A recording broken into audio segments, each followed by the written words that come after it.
Bueno, con todo esto que vimos ya podemos resolver algunos de los problemas del seminario 6. El problema 6 dice, la glucosa, y acá les da la fórmula, se oxida completamente a 25 grados de acuerdo con la ecuación esta que está acá. ¿Sí? Fíjense, es la oxidación de glucosa para dar dióxido de carbono y agua. O sea que también es la reacción de combustión de la glucosa, ¿no? Cuando se estudia la combustión de un mol de glucosa a partir de medidas calorimétricas, se obtiene que el delta U molar estándar es igual a este número que tenemos acá, menos 2808 kJ por mol. ¿Sí? Ya vamos a hablar un poquito más de esta condición estándar, pero significa, este simbolito que tenemos acá, que indica la condición estándar, significa para nosotros a presión unitaria. ¿Sí? Entonces esta reacción llevada a cabo a un bar y 25 grados tiene este delta U. Para esta misma reacción se conoce que el delta S molar en esas condiciones de presión unitaria y a 25 grados es 182,4 joules sobre Kelvin mol, a la misma temperatura. Entonces, para esta reacción directa de combustión de la glucosa, el ejercicio nos pide ¿cuál es el calor intercambiado a presión constante cuando ocurre la reacción de combustión en forma directa a esa temperatura? Bueno, si vamos para la filmina anterior, lo van a encontrar rápidamente, pero pensemos un poquito. Esta reacción ocurre de manera directa, acá no hay trabajo extra, y la reacción además ocurre a presión constante. Entonces, ¿el calor con qué cantidad estará relacionada?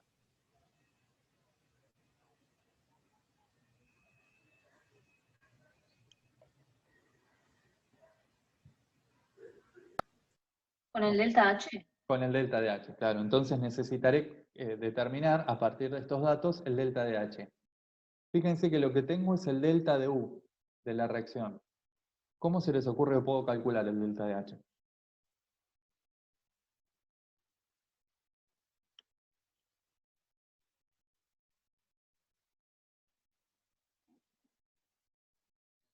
Con la ecuación que era delta H igual a delta U más delta de los moles gaseosos por RT. Ajá, perfecto, podemos usar esa.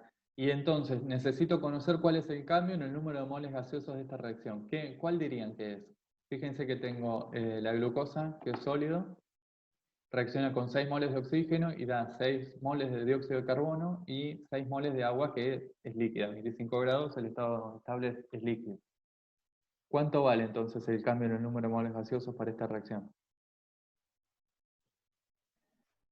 0, ¿no? 0. Entonces podemos aproximar que el delta de U es igual al delta de H para esta reacción. ¿Sí? ¿Qué estamos asumiendo? Bueno, que los gases se comportan como ideales, y entonces estoy queriendo decir que 6 moles de dióxido de carbono tienen el mismo volumen que 6 moles de oxígeno en estas condiciones, y estoy despreciando el cambio de volumen correspondiente a que desaparezca un mol de glucosa y aparezcan 6 moles de agua, ¿no? Pero bueno, en todo caso será un cambio de volumen muy chiquito, que respecto del cambio de energía interna va a ser prácticamente despreciable. Entonces podemos suponer en esta reacción que el delta de U es aproximadamente lo mismo que el delta de H. Y lo que queríamos calcular era el calor intercambiado, o sea, el cambio de entalpía. Y dice, ¿cuánto vale el trabajo de cambio de volumen? Entonces, para esta reacción.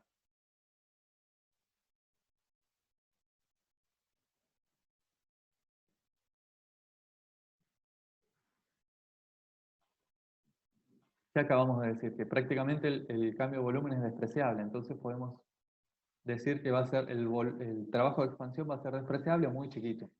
¿Sí? Para nuestra cuenta, en lo que acabamos de hacer, asumimos que el trabajo de expansión es 0. ¿Y cuánto vale el trabajo extra para esta reacción en forma directa?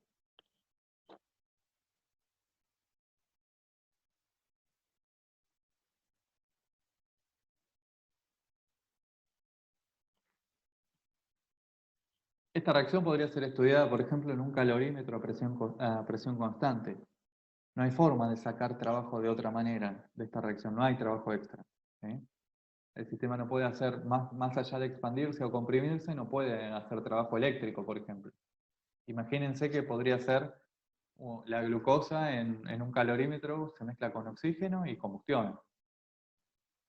Entonces el trabajo extra en ese caso vale 0. ¿Cuánto vale el delta G para este proceso? ¿Cómo podríamos calcular el delta G?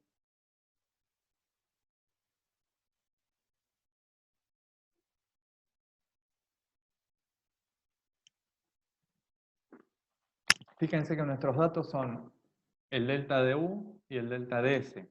Sabemos a qué temperatura estamos y acabamos de decir que delta de U es lo mismo que delta de H. Entonces, si tenemos delta de H y delta de S, sabemos la temperatura, podemos calcular este delta de G. ¿Sí? Una cuestión, un comentario nomás, es este delta de S no pudo determinarse a partir de un experimento calorimétrico. Eso ya lo hablamos, ¿se acuerdan? A partir de un experimento calorimétrico no puedo sacar el delta S del sistema. Sí podría calcular del entorno para ese proceso, pero del sistema no. Y por eso necesito otro tipo de información, como los trabajos extra. Por eso las determinaciones en pilas y calorimétricas son complementarias. A partir de una pila sí podría sacar este cambio de entropía. Bueno, dice, ¿cuánto valen los aumentos de entropía del entorno y del universo? Suponga que los gases involucrados en la reacción se comportan como ideales. Bueno, ya habíamos usado esa consideración. Fíjense que hasta ahora puedo tener, dijimos, tengo el delta S del sistema, porque me lo dan como dato, y dije, en el calorímetro puedo calcular siempre el delta S del entorno, porque va a ser menos el calor del sistema sobre la temperatura. Y el delta S del entorno, entonces, perdón, el delta H del sistema, ya lo tenemos, será este número. ¿Sí? Entonces, el delta S del entorno lo puedo calcular, vamos a alguna diapositiva para atrás. ¿Sí? El delta S del entorno va a ser menos el calor, va a ser el delta H sobre la temperatura. Y si tengo el del sistema y el del entorno, puedo calcular el delta S del universo. Bueno, la segunda parte nos dice, si la reacción de combustión indicada en el inciso anterior se lleva a cabo de forma reversible, por ejemplo, se arma una pila para la cual se mide la FEM a la misma temperatura y presión, ¿cuál es el calor que hubiese intercambiado en este proceso reversible? ¿Sí? La idea que nos propone el ejercicio es combinar lo que sabemos de la reacción calorimétrica con lo que sabemos de la pila. Y ya estuvimos viendo recién con qué estaría relacionado el calor si el proceso ocurre de manera reversible. Dijimos, el calor reversible puede relacionarse con el delta S del sistema utilizando las relaciones de la segunda ley, ¿no? Entonces, ¿cuál es el calor que hubiese intercambiado en este proceso? Bueno, ese calor lo podemos calcular como T por el delta S del sistema. ¿Cuánto hubiese valido el trabajo reversible extra? Bueno, si ya tenemos, por ejemplo, el delta G de la reacción, ese trabajo extra está relacionado con el delta G de la reacción. Por ejemplo, usando estas relaciones que aparecen acá. Y dice, analice la variación de entropía de esta reacción en términos moleculares.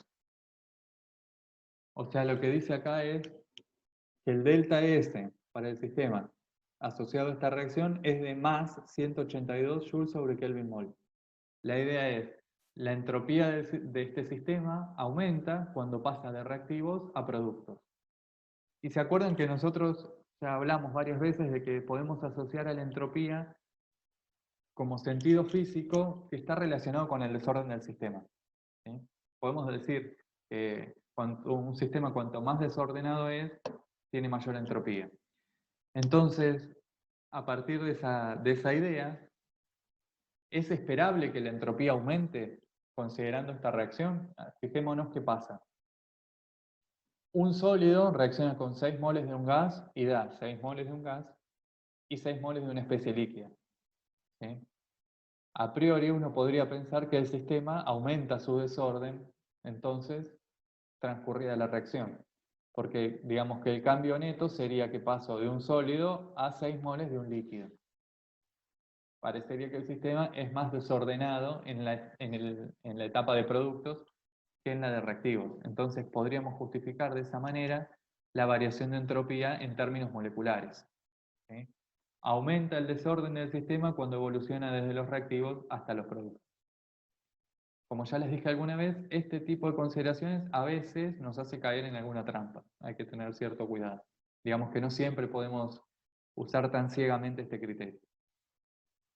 Bueno, entonces con eso podemos resolver el problema 6. Y van a ver que entre el seminario anterior y este hay varios de estos problemas que nos piden vincular lo que ocurre en pilas con lo que ocurre en calorímetros.